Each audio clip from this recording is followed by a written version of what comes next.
Hello friends, welcome to Navami channel. ನಾನಿವತ್ತು ನಿಮಗೆ ಒಂದು ಮ್ಯಾರಿನೇಟ್ ಚಿಕನ್ ಮಾಡೋದು ಹೇಗೆ ಅಂತ ತೋರಿಸ್ಕೊಡ್ತೀನಿ. ಇದು ತುಂಬ ಅದ್ಭುತವಾಗಿ ಬಂದಿದೆ ಫ್ರೆಂಡ್ಸ್. ಒಂದು ಸತಿ ಟ್ರೈ ಮಾಡಿ ನೋಡಿ. ಅದಕ್ಕೆ ಬೇಕಾಗಿರೋ ಪದಾರ್ಥ, ಈಗ ಈರುಳ್ಳಿಯನ್ನು ಸಣ್ಣದಾಗಿ ಹಚ್ಕೊಂಡು ಎಣ್ಣೆಯಲ್ಲಿ ರೋಸ್ಟ್ ಮಾಡ್ಕೊತಾ ಇದ್ದೀನಿ, ಸ್ವಲ್ಪ ಕಪ್ಪಾಗೋ ಥರ. ಆಮೇಲೆ ಇದಕ್ಕೆ ನಾನು 1/2 kg ಚಿಕನ್ ತೊಗೊಂಡಿದ್ದೀನಿ.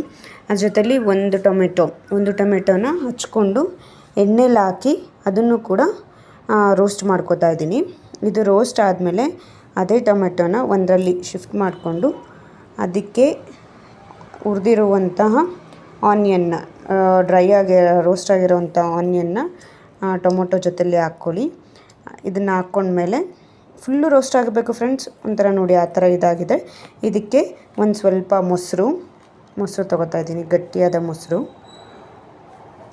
ಮತ್ತು ರುಚಿಗೆ ತಕ್ಕಷ್ಟು ಅರಿಶಿನ, ರುಚಿಗೋಸ್ಕರ ಸ್ವಲ್ಪ ಅರಿಶಿನ, ಮತ್ತು 1-2 ಸ್ಪೂನ್ ಖಾರದ ಪುಡಿ, ಅದ್ರ ಜೊತೆಗೆ 1 ಸ್ಪೂನ್ ರುಚಿಗೆ ತಕ್ಕಷ್ಟು ಉಪ್ಪು, ಮತ್ತು ಪುದೀನ ಕೊತ್ತಂಬರಿನ ಎರಡೂ ಹಚ್ಕೊಂಡಿರುವಂಥದ್ದನ್ನು ಮೇಲೆ ಉದುರಿಸ್ಕೊತಾ ಇದ್ದೀನಿ.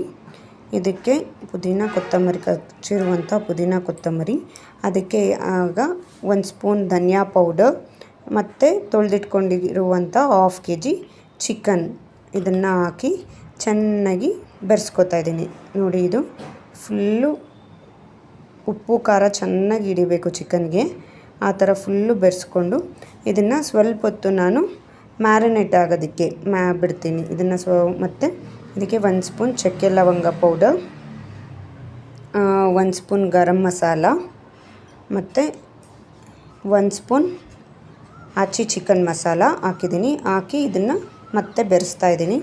ಬೆರೆಸಿದ್ದಾದಮೇಲೆ ಇದನ್ನು ಸ್ವಲ್ಪ ಹೊತ್ತು ಮ್ಯಾರಿನೇಟ್ ಆಗೋಕ್ಕೆ ಬಿಟ್ಬಿಡಿ. ನೋಡಿ ಫ್ರೆಂಡ್ಸ್, ಈಗ ಇದು ಮ್ಯಾರಿನೇಟ್ ಆಗಿದೆ. ಮ್ಯಾರಿನೇಟ್ ಆದಮೇಲೆ ಕಲರ್ ನೋಡಿ ಹೇಗೆ ಚೇಂಜ್ ಆಗಿದೆ ಅಲ್ವಾ. ಇದನ್ನು ಸ್ವಲ್ಪ ಹೊತ್ತು ಕ್ಲೋಸ್ ಮಾಡಿ ಈಚೆ ತೆಗೆದಿಟ್ಟ ಮೇಲೆ ಇದನ್ನು ಸ್ಟವ್ ಮೇಲೆ ಇಟ್ಟು ಬೇಯಲು ಬಿಡಿ.